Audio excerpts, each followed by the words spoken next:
ग्रंथों में गाई गई, लेकिन भागवत जी का जो महात्म्य है ये सिर्फ 2 ग्रंथों में गाई गई। वो कौन कौन से हैं? श्री स्कंद पुराण और श्री पद्म पुराण। 2 ग्रंथों में भागवत जी की महिमा गाई गई। इसलिए पद्म पुराण के अंतर्गत 6 अध्यायों में भागवत जी की महिमा गाई गई है। महिमा का क्या अर्थ होता है? तो महिमा का अर्थ होता है महात्मा। अर्थात हम भागवत जी के बारे में जाने, भागवत जी को सुने। भागवत जी को सुनने से क्या होता है? भागवत सुननी क्यों चाहिए? सबसे पहले भागवत जी को किसने सुना? सुनने से क्या हुआ? क्या लाभ हुआ और ना सुनने से क्या हानि हुई? तो 6 अध्यायों में यह बात बताई गई। भागवत में सबसे पहले महात्म्य में श्री सूत जी महाराज कहते हैं,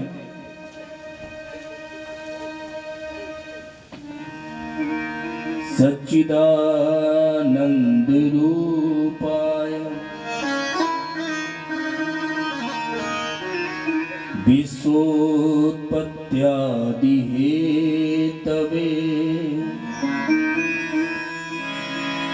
तापत्रय विनाशाय श्री कृष्णाय वयं नमः। सच्चिदानंद रूपाय, भगवान का स्वरूप कैसा है? तो बोले सत,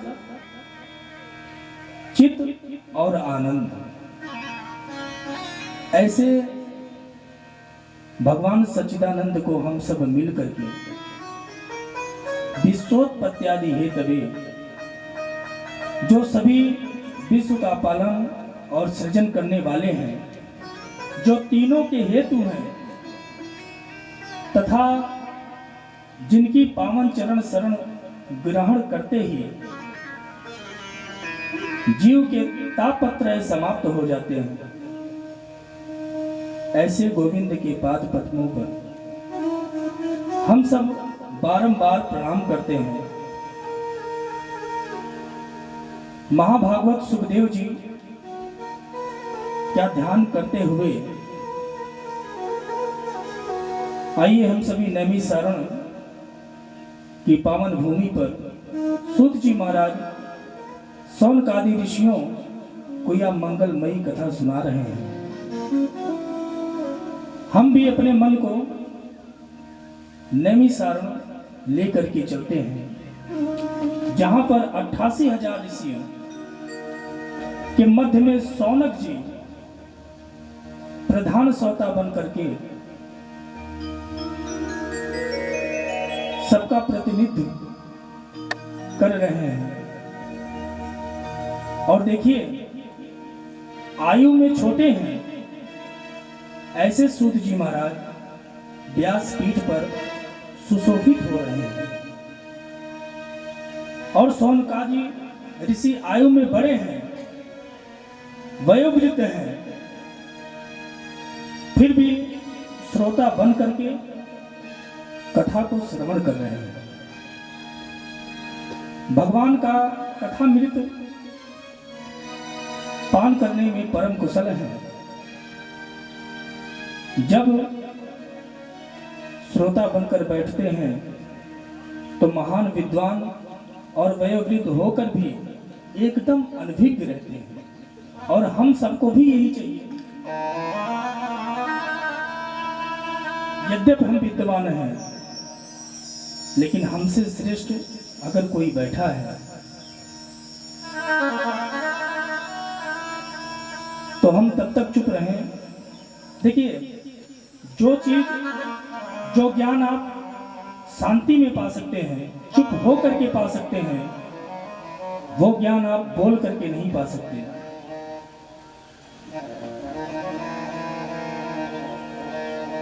यही इनकी कुशलता है।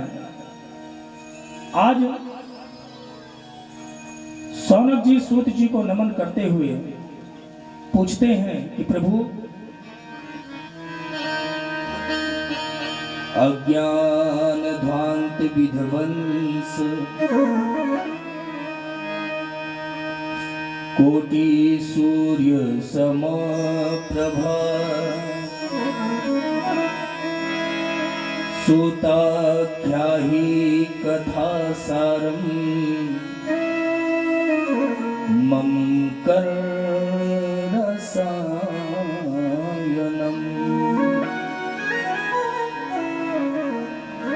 हे सूत जी महाराज, हम लोगों के हृदय में जो अज्ञान का अंधकार व्याप्त है,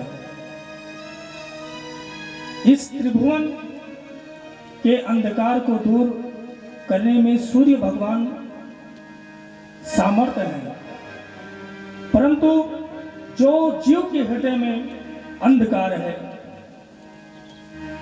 उसे तो केवल आप ही दूर कर सकते हैं, क्योंकि आपको गुरुदेव का आशीर्वाद प्राप्त है। उस ज्ञान की किरण हम लोगों के हृदय पटल पे डाल दीजिए, जिससे हमारा अज्ञान तिमिर ध्वस्त हो जाए। हम यह जानना चाहते हैं कि भक्ति, ज्ञान और वैराग्य को बढ़ाने के लिए हम लोग ऐसा क्या करें जिससे भक्ति, ज्ञान, वैराग्य हमारे हृदय में व्याप्त हो। हर प्राणी क्लेश से प्रभावित है। कलयुग में जो मनुष्य होगा वो आसुरी प्रवृत्ति का हो जाएगा। छोटा भाई बड़े भाई का नहीं मानेगा, पुत्र मां का नहीं मानेगा, भाई भाई में विवाद होगा। सभी जीव आसुरी प्रवृत्ति के हो जाएंगे। तो हे सूत जी, आप हमें ये बताएं कि इस कलयुग में हम ऐसा क्या करें जिससे हमारे हृदय में ज्ञान, वैराग्य और भक्ति की उत्पत्ति हो। सूत जी महाराज कहते हैं, संसार में किसी को चिंतामणि मिल जाए, चिंतामणि समझते हैं आप लोग? इस संसार में किसी को चिंतामणि मिल जाए तो चिंतामणि की यह विशेषता है कि अगर आप को चिंतामणि मिल गई तो फिर आप कोई चिंता नहीं कर सकते। जो चाहेंगे आपको वो प्रदान करेगी, जो वस्तु आप चाहेंगे वो आपको वो प्रदान करेगी। कल्प वृक्ष के नीचे बैठ करके जो भी आप कल्पना करेंगे वो आपको प्राप्त होगा, लेकिन ये केवल कुछ क्षण के लिए, इसके बाद ये भी विलुप्त हो जाएगा।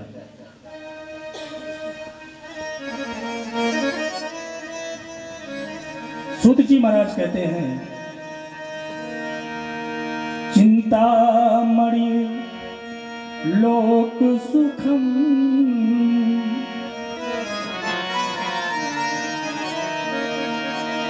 चिंतामणि लोक सुखम सुरद्रुः स्वर्ग संपदम प्रयच्छति गुरु प्रीतो वैकुंठम। आपके मन में हमारे प्रति इतना प्रेम स्नेह, तो हम तुम्हें समस्त शास्त्रों का सार सुनाते हैं, जो संसार के भय को दूर कर देगा। इसे आप सावधान होकर के सुनिए। जब कोई व्यक्ति विशेष कोई बहुत बड़ी बात करना चाहता है तो वो श्रोता को सावधान कर देता है कि कृपया इस बात को या इस शब्द को आप ध्यान पूर्वक सुनिए। सूत जी कहते हैं, ऋषियों, संसार में सबसे बड़ा डर अगर कोई है तो वो मृत्यु है। ऐसा कोई प्राणी नहीं है जो मृत्यु से डरता नहीं। गोस्वामी तुलसीदास जी भी कहते हैं, जन्मत मरत विषह दुख हो,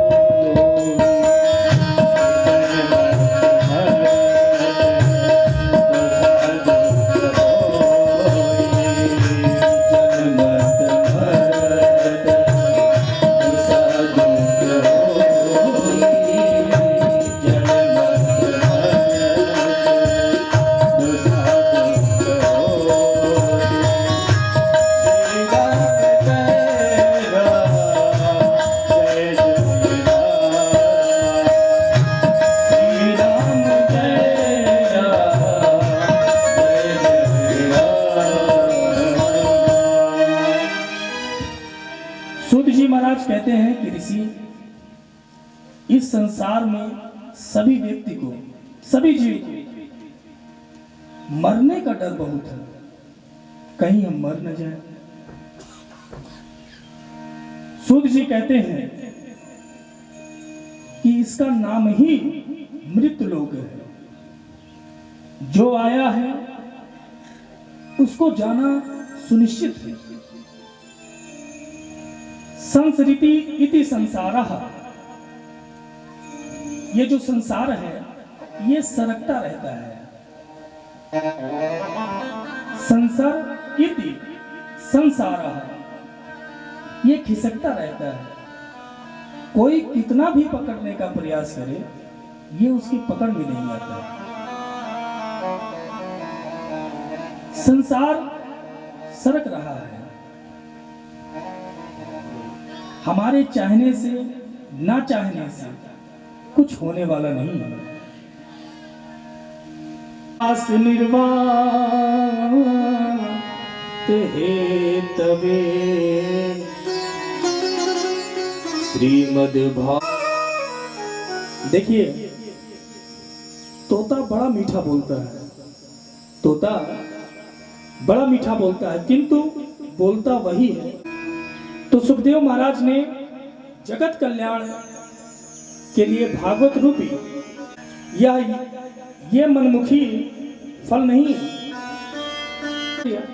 परंपरा से प्राप्त हुआ है।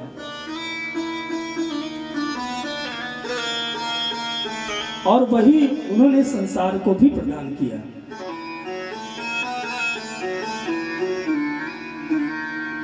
सूत जी महाराज सौनकादि ऋषि से कहते हैं कि जब महाराज परीक्षित को मृत्यु का भय हुआ, श्राप लगा कि 7 ही दिन में आपकी मृत्यु होनी सुनिश्चित है, तो वो अपने कल्याण का मार्ग खोजने लगे। उसी से गंगा के तट पर सुखदेव जी भागवत संहिता का प्रवचन करने के लिए भी राजा परीक्षित को भागवत की कथा सुनाने जा रहे हैं। सभी देवता स्वर्ण कलश में अमृत लेकर के उपस्थित हुए। सभी देवता लोग स्वर्ण कलश में अमृत लेकर के मृत्यु का भय उपस्थित हुआ है, इसीलिए आप उन्हें कथा सुनाने जा रहे हैं। तो महाराज, ये मैं अमृत का कलश लेकर के आया हूं। आप राजा परीक्षित को ये अमृत पान करा दीजिए और हमें भागवता अमृत पान करा दीजिए। सुखदेव जी बड़े आश्चर्यचकित हो गए कि देवता अमृत कलश लेकर के आए। ये वही देवता है जो एक बार बाबा दधीच को केवल प्रणाम कर लिए थे। ये वही देवता है जो एक बार बाबा दधीच को प्रणाम किए और बदले में उनकी अस्थियां ही मांग ली। बात समझ में आ रही है ना? ये वही देवता है जो कलश लेकर के आए हैं, अमृत का कलश लेकर के आए हैं कि ये राजा परीक्षित को आप पिला दीजिए और हमें भागवत की कथा सुना दीजिए। तो सुखदेव जी ने सोचा कि ये वही देवता है जो एक बार केवल बाबा दधीच को प्रणाम किया और बदले में उनकी अस्थियां मांग ली, मतलब हड्डियां मांग ली।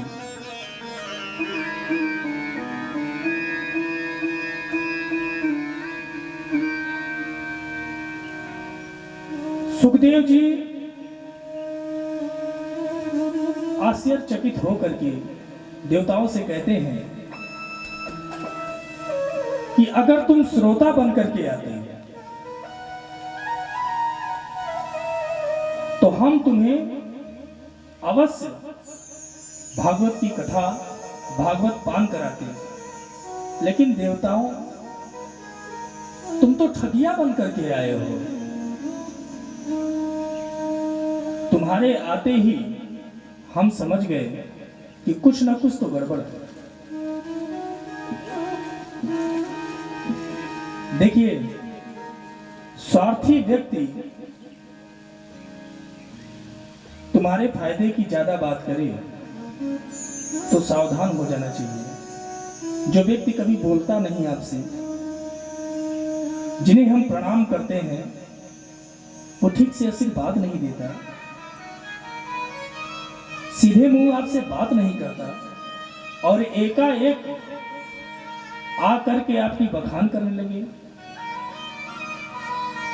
कि भैया आप तो ये हो, भैया आप बड़े दानी हो, तो उससे सावधान हो जाना चाहिए कि कुछ ना कुछ तो गड़बड़ है। आज तक तो इसने मेरा प्रणाम भी नहीं स्वीकार किया और आज मेरे यश का ज्ञान कर रहा है।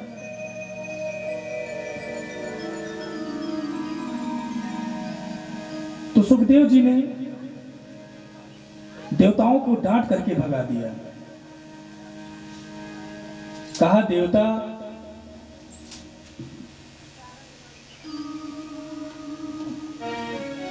तुम कथा की बात करते हो। क्व स्वधा क्व कथा लोके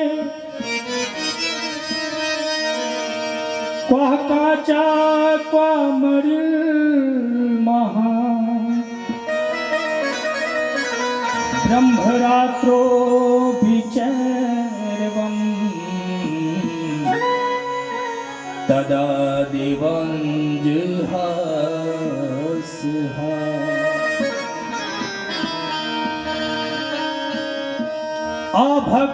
अभक्तास्तांच विज्ञाय न ददौ सा कथामृतम् श्रीमद्भागवती वार्ता सुराणामपि दुर्लभम्। दुर्लभा सुराणा मति दुर्लभा।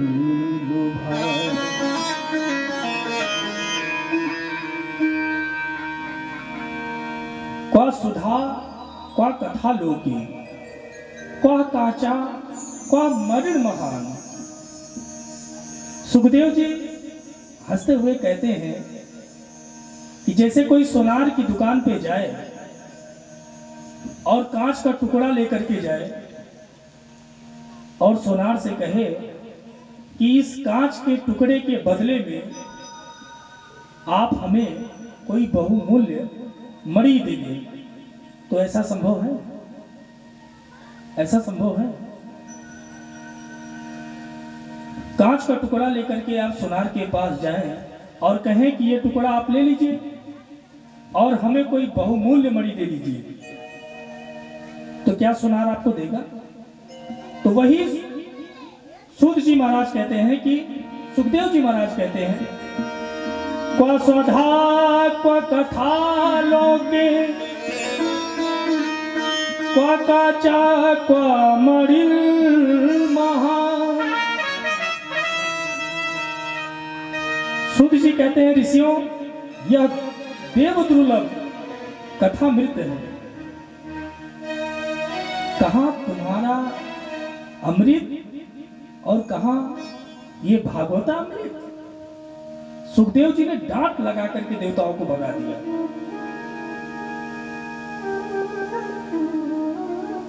विचार कीजिए कि कथामृत और सुधामृत में कौन सा अमृत श्रेष्ठ है?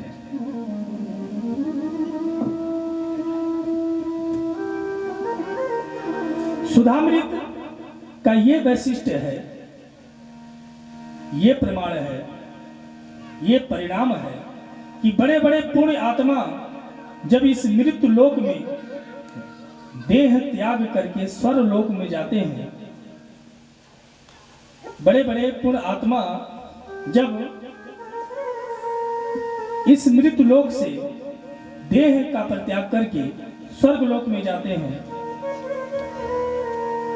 तब यह प्राप्त होता है।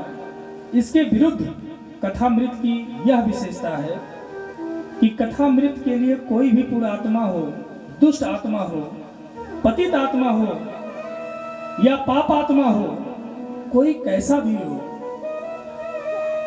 यह अमृत सबको पिलाया जाता है। यहाँ पे कथा में जो भी आता है उसके साथ कोई भेदभाव नहीं होता कि हमको ब्रजेश भैया ने बुलाया है तो ये ज्यादा कथा सुन लेंगे, या ये ज्यादा दक्षिणा देंगे तो ये ज्यादा कथा सुन लेंगे और आप कम सुन पाएंगे। हम तो इस व्यास गद्दी पे बैठे हैं, आपको बराबर कथा सुना रहे हैं।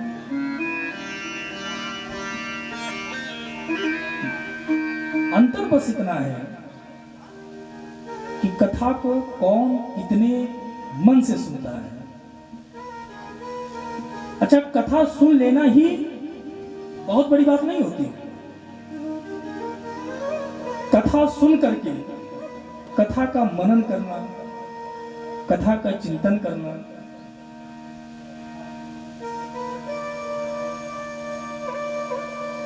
उस पद का अनुकरण करना, इसे कहते हैं कथा सुनना। जैसे होता नहीं है कि बहुत लोग जब भगवान के पूजन ग्रह में जाते हैं या माला ढुलाते हैं, तो माला ढुला रहे हैं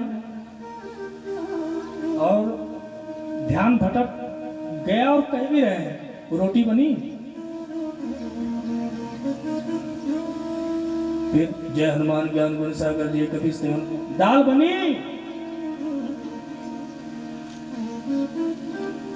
ना करो आप, दिखावा नहीं।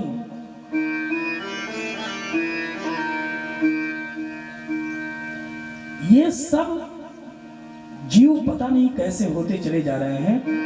गोस्वामी तुलसीदास जी ने कहा है कि बड़े भाग्य मानुष तन पावा, सुर दुर्लभ सत ग्रंथन गावा। ये जो मानव का शरीर है बड़े भाग्य से मिलता है, लेकिन हमें कभी कभी बड़ा दुख होता है। कोई अपने ज्ञान में डूबा हुआ है, उसी के अहंकार में डूबा है कि हमसे बड़ा ज्ञानी कोई नहीं।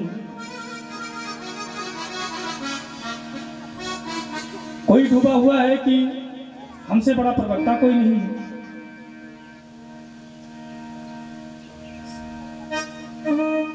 सभी को कोई ना कोई अहंकार है जरूर।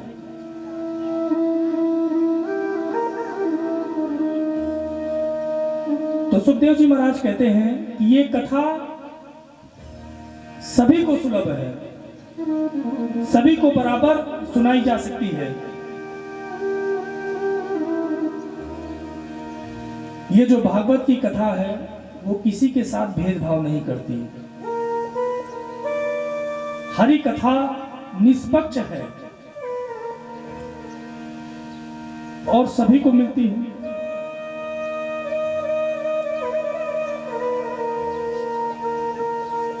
सुखदेव जी हरि कथा मृत के परम रसिक हैं,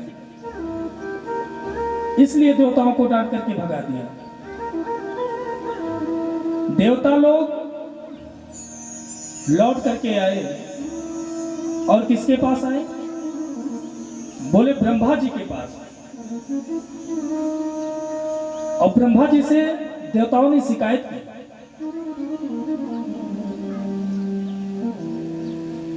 कि देखिए महाराज, हम देवता हो करके भी हरि कथा मृत से वंचित हैं और मानवों को सुखदेव जी कथा सुना रहे हैं। इसका अधिकार केवल मानव को है। विचार करिएगा कि देवताओं को भी ये कथा दुर्लभ है। जो हम सभी यहां बैठ करके कथा को श्रवण कर रहे हैं, ये देवताओं को भी दुर्लभ है। तो बताइए कितने बड़भागी हम सभी हैं। विचार करिए महाराज। फिर भी मानव का शरीर पा करके इस माया जंजाल में पड़े हुए हैं। हम ये नहीं कहते कि माया का परित्याग कर दो, ऐसा कोई जन्मा ही नहीं है कि जो माया का परित्याग कर दे। ऐसा कोई जन्मा ही नहीं है कि जो मोह का परित्याग कर दे। ऐसा कोई जन्मा ही नहीं है जो क्रोध का परित्याग कर दे इस मृत्यु लोक में। लेकिन एक होता है कि परित्याग करना, एक होता है माया में डूबना और एक होता है माया में अति डूबना। तो हम सभी माया में डूबे हैं।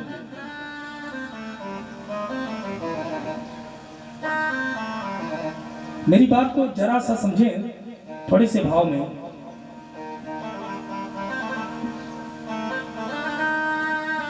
कि जब कोई मर जाता है तो उसको 4 लोग लेकर के जाते हैं। कितने लोग? 4 लोग। और शमशान भूमि के पहुंचने से पहले जब तक उसके साथ सारे बाराती जाते हैं, सारे लोग जाते हैं, उसके प्रेमी जन, मित्र जन, परिवारी जन,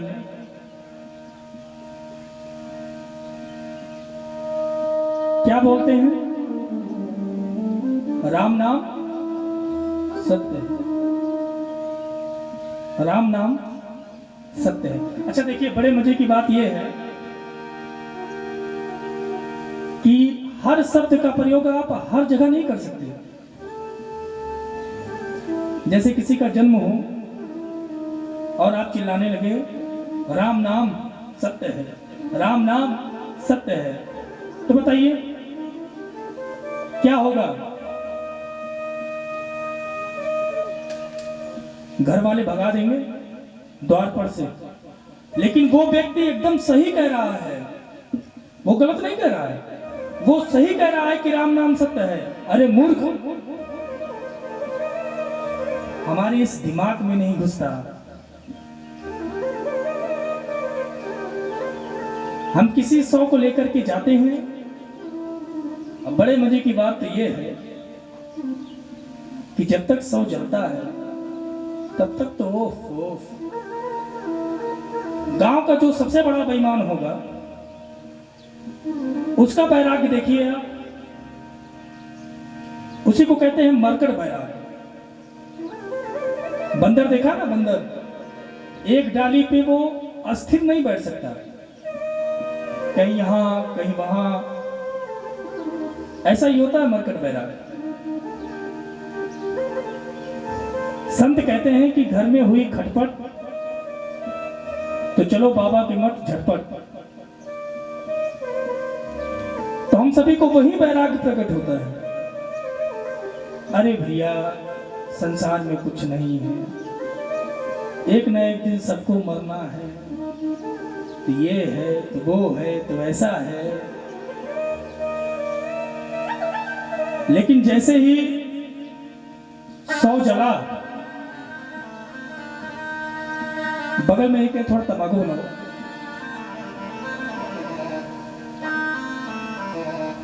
और आप अभी तो हमारी कोई उम्र नहीं है, आप सभी तो अनुभवी हैं, पिता तुल्य हैं, बाबा तुल्य हैं। मैं आपसे एक बात कहूं, मैं आपको सच्चे हृदय से बता रहा हूं कि मैं अपने आप को अज्ञानी, मूर्ख सब समझता हूं। इस दास के दिमाग में ना तो ज्ञान है, हाँ एक चीज है, भाव है, भाव होना चाहिए। तो सुखदेव जी महाराज कहते हैं कि जो ये कलयुग का प्राणी है, ये मोह माया में इतना विलुप्त हो जाएगा, इतना विलुप्त हो जाएगा कि ना तो कोई अपने भाई को पहचानेगा, ना तो कोई अपने पिता को पहचानेगा, ना तो कोई अपने परिवारीजन को पहचानेगा, न समाज के लोगों को कोई पहचानेगा। अगर कोई किसी से बात करेगा, कोई किसी से बोलेगा, तो केवल स्वार्थ, हमारा आपसे कोई स्वार्थ है तो भैया प्रणाम, काम निकल गया तो भैया आ रहे हैं, मुंह नीचे कर लो।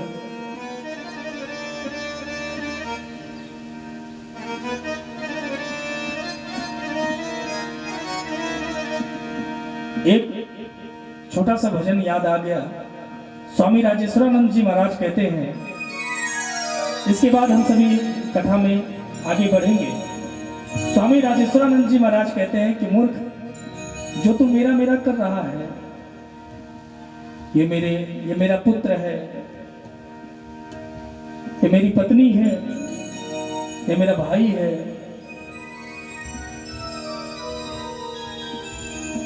तो हम सच में आपको बताएं कि पुत्र तो आपको दोबारा भी मिल सकता है। अगर पुत्र कदाचित पुत्र की मृत्यु हो गई तो आपको पुत्र दोबारा मिल सकता है। धन का हनन हो गया तो धन आप अपनी मेहनत से दोबारा भी कमा सकते हैं। लेकिन दो ऐसे रिश्ते हैं इस समाज में कि जो आपको दोबारा नहीं मिल सकता।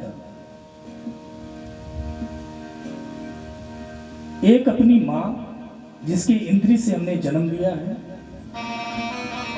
और एक अपना भाई।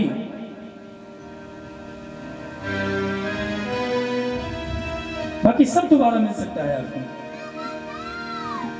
स्वामी राजेश्वरानंद जी कहते हैं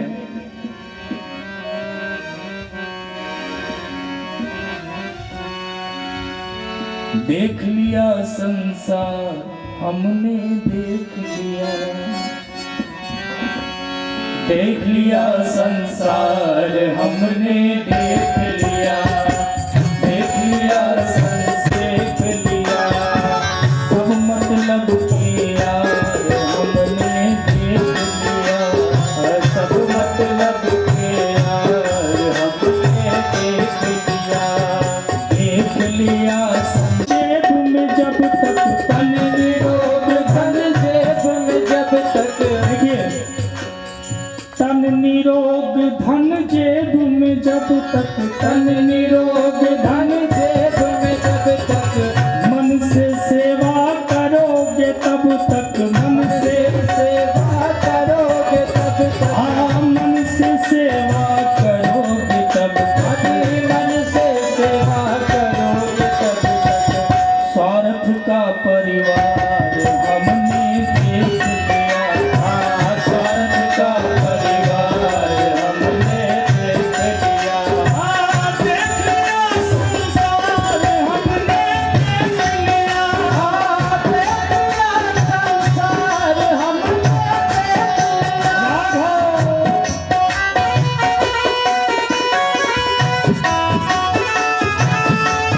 ताली बजा के हे हरि।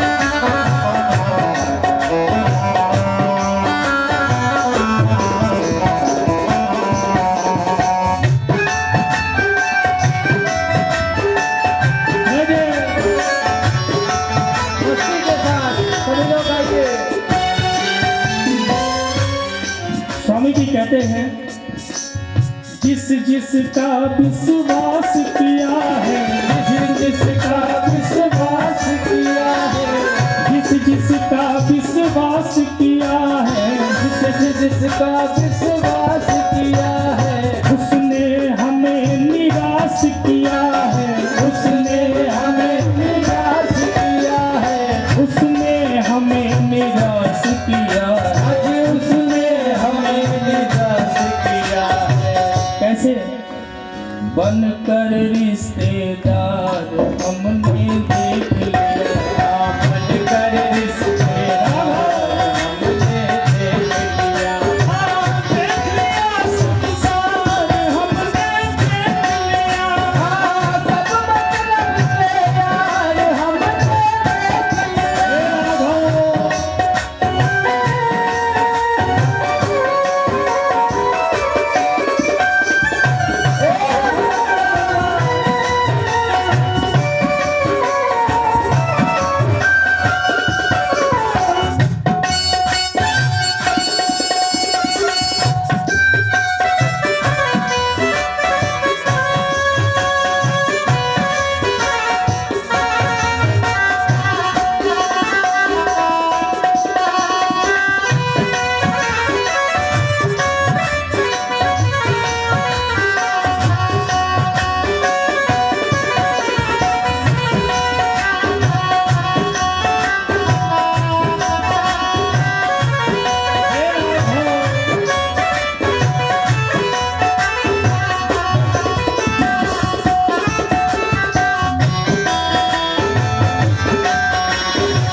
भजन की आखिरी लाइन है, स्वामी जी बहुत बड़ी बात कहते हैं। प्रतिभा का कोई मोल नहीं है, प्रतिभा का कोई मोल नहीं है, प्रतिभा का कोई मोल नहीं है, प्रतिभा का कोई मोल नहीं है, सफल सिद्ध अनमोल वही है, प्रतिभा का कोई मोल नहीं है, सफल सिद्ध अनमोल वही है, सफल सिद्ध अनमोल वही है, जिसका प्रबल प्रचार हमने देख लिया, जिसका प्रबल प्रचार हमने देख लिया, जिसका प्रबल प्रचार हमने देख लिया, जिसका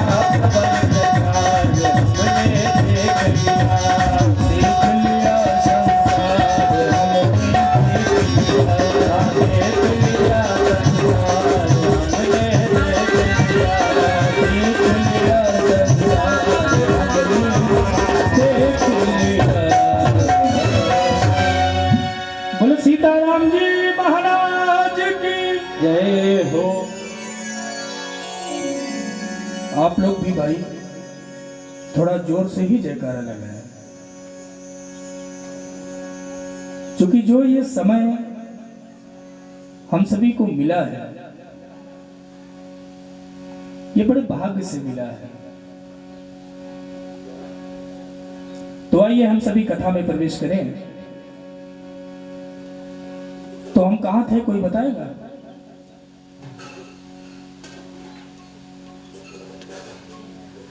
यजमान जी, हम कहां थे कथा में?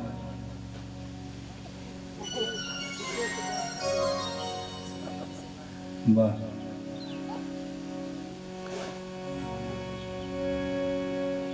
देवता सब ब्रह्मा बाबा के पास गए और कहे मानव को कथा सुनने का अधिकार है, उन्हें कथा सुनाई जा रही है और हमें नहीं सुनाई जा रही, ऐसा क्यों?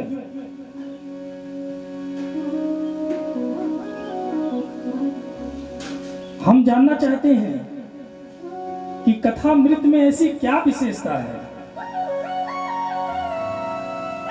देवता ब्रह्मा जी से कहते हैं कि हम जानना ये चाहते हैं कि भागवत कथा में ऐसी क्या विशेषता है। तो ब्रह्मा जी ने कहा कि चिंता ना करो, पहले ये तो देखो कि राजा परीक्षित को कथा सुन करके क्या मिलता है, उसका परिणाम क्या होता है। 7 दिन के बाद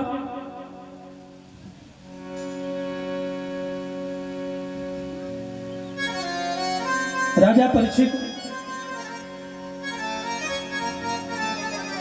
जब भागवत कथा को पूरा 7 दिन श्रवण किया तो कथा मृत पान करने से राजा परीक्षित को जब परम पद प्राप्त हो गया, मोक्ष हो गया,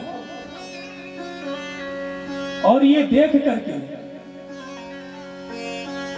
ब्रह्मा जी आश्चर्यचकित रह गए। जब राजा परीक्षित को मोक्ष प्राप्त हो गया भागवत की कथा सुन करके, ब्रह्मा जी जब ये देखे तो आश्चर्यचकित रह गए।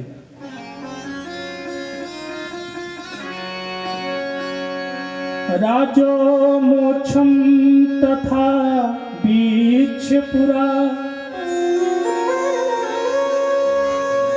धातापि विस्मितः सत्यलोके तुलां बद्ध्वा तोलयत् साधनान्यजः।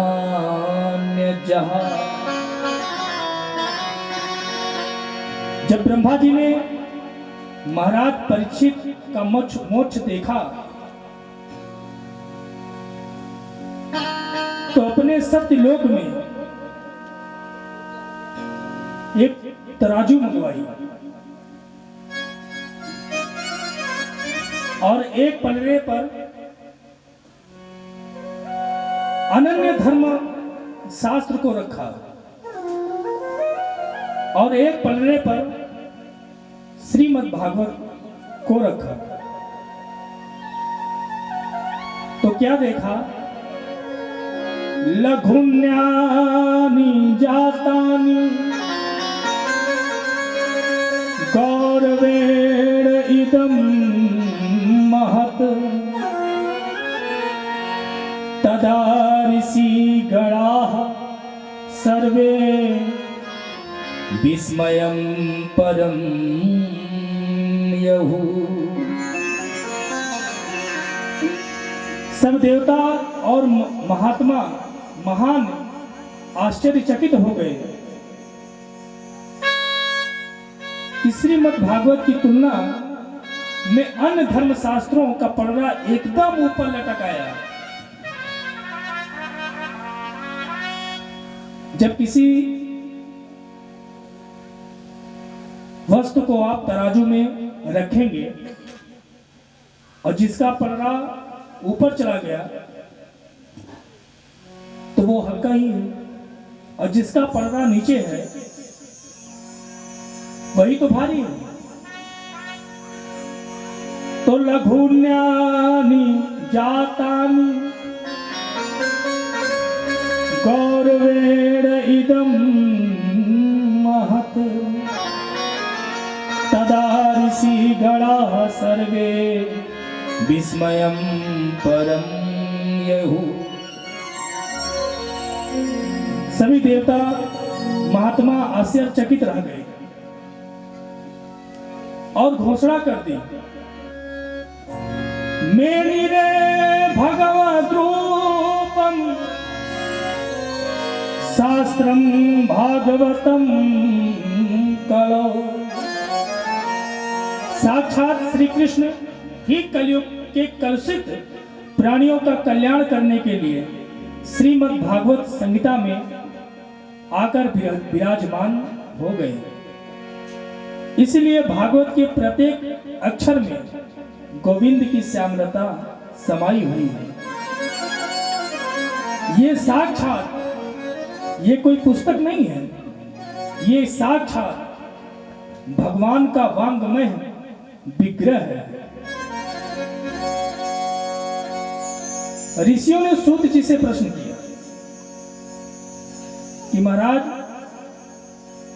यह 7 दिन में सुनने की परंपरा कैसे प्रारंभ हुई? सूत जी महाराज कहते हैं कि एक बार सनक, सनंदन, सनातन और सनत कुमार, इन 4 ऋषियों ने देवर्षि नारद को सुनाकर यह सप्ताह विधि की परंपरा प्रारंभ की। सौनक जी ने पूछा कि महाराज, नारद जी तो 2 घड़ी से ज्यादा कहीं टिकते ही नहीं है, तो वो अस्थिर होकर के 7 दिन कैसे कथा सुनी और कहां सुनी और क्यों सुनी? कृपा करके बतलाइए। सूत जी महाराज कहते हैं, एकदा ही विशालायां चत्वारि ऋषयो मलाः सत्संगार्थ समायाता दादृशोस्तत्र नारदम्। एक समय की बात है कि विशालापुरी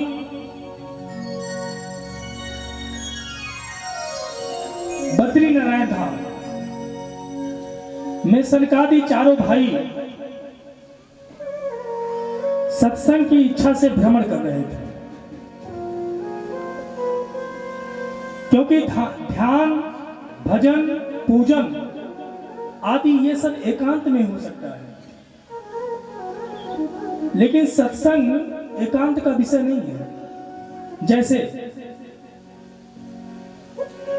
हम यहां बैठ करके आप सभी को कथा सुना रहे हैं, अगर आप सभी ना आए, आप सभी ना बैठे, तो क्या हम कथा सुना पाएंगे? या हमारा मन कथा में लगेगा? भाव ही नहीं बनेगा।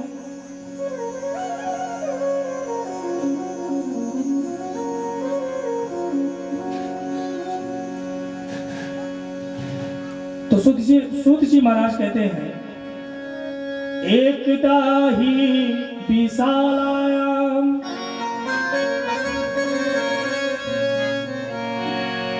एक बार बद्रीनारायण धाम में सनकादि 4 भाई सत्संग की इच्छा से विचरण कर रहे थे।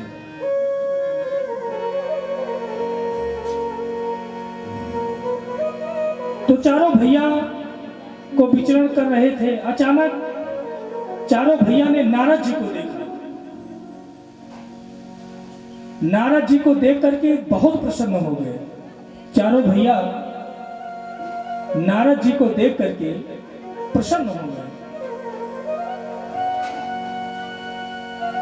संत को जब भगवत रसिक संत मिलता है तो प्रसन्न हो जाता है, आनंद में हो जाता है कि आज भागवत चर्चा होगी। और सनकादि तो जीवन की, सनकादि ऋषियों के जीवन में भागवत के सिवा कुछ है ही नहीं। कथा मात्रे तु जीविना, उनके जीवन में केवल कथा ही है। पर जैसे ही नारद जी निकट आए, पास आए, तो बड़ा आश्चर्य हुआ, क्योंकि नारद जी का जो मुख था वो बहुत चिंतित था।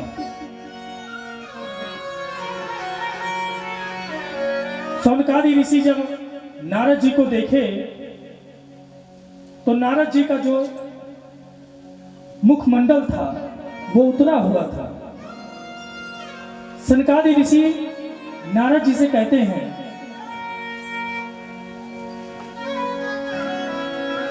कथम ब्रह्मांडीन मुखम कुता चिंता तुरो भवान त्वरितम गम्यते कुत्र कुतश्च गमनम तव इदानी शून्यचितोऽसि गतिवितो यथा जनः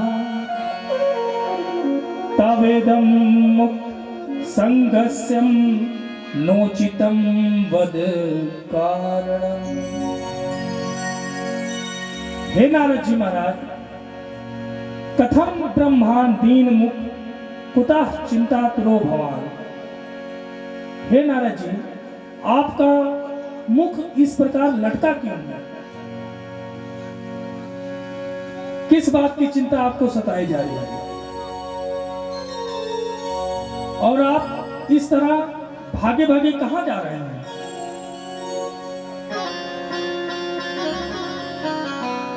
जैसे ऐसे लगता है आपको देख करके कि जैसे कोई महाकृपण का धन चला गया है। कृपण माने समझते हैं? कृपण माने कंजूस। जैसे कोई महाकृपण का धन चला गया हो। गत वित्तो यथा जनः, तुम्हारा क्या चला गया नारद जी? आपका धन तो वो है जो ना तो कोई छीन सकता है, ना तो कोई चुरा सकता है। और महात्माओं का धन क्या होता है? तो वृंदावन में जाकर के देखिए कि महात्माओं का धन क्या होता है। हमारो धन राधा श्री राधा श्री राधा, हमारो धन राधा श्री राधा श्री राधा, हमारो धन राधा श्री राधा श्री राधा, हमारो धन राधा श्री राधा श्री राधा। परम धन राधा राधा राधा राधा, परम धन राधा राधा राधा राधा राधा, हमारो धन राधा श्री राधा।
सौनकादि ऋषि नारद जी से कहे कि भैया आपका मुखमंडल क्यों लटका है?